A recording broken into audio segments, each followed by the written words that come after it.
నా పేరు కుడకల అమ్మాయి. మా జిల్లా రాజన్న సిరిసిల్ల జిల్లా. నాకేం ప్రాబ్లం అంటే నాకు కిడ్నీల స్టోన్స్ ప్రాబ్లం ఉండేది.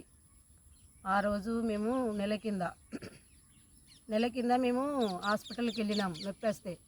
అంటే అది నొప్పి విపరీతమైన నొప్పి ఉంది. అది అంటే నేను ఒకళ్ళ ముఖం చూడలేను, అట్లాంటి బాధ వెళ్ళదీసిన దాని గురించి. వెళ్ళదీస్తే హాస్పిటల్కి పోతే ఇది కిడ్నీలో స్టోన్స్ వచ్చిందని చెప్పారు. ఆ రోజు అక్కడ ఉన్నాం, రెండు మూడు రోజులు హాస్పిటల్లో ఉన్నా. ఇంటికి వచ్చిన హాస్పిటల్లో చూసుకున్నా ఎక్కడ తక్కువ కాలేదు. సరే వచ్చిన ఇంటికి తెల్లవారి 3 రోజుల తర్వాత ఇంటికి వచ్చినాక కావ్యశ్రీ మేడం ఈ ఫరెవర్ కంపెనీ ప్రొడక్ట్స్ ఉందని చెప్పింది. నాకు అప్పుడప్పుడు కలుస్తుంది, నాకు మాట్లాడుతుంది. అయితే చెప్తే నేను ఏం చేసిన, వరి నెక్టరు తీసుకువెళ్ళి వాడితే ఇప్పుడు నెల 15 రోజులు అయింది. నాకు ఎలాంటి నొప్పి లేదు, నాకు అంతా నార్మల్గా ఉంది. ఇప్పుడు మీకేమనిపిస్తుంది? ఇప్పుడు మాకు బాగానే ఉంది. అంటే వాడినప్పటి నుంచి బాగుంది? వాడినప్పటి నుండి నేను బాగున్నా. ఓకే.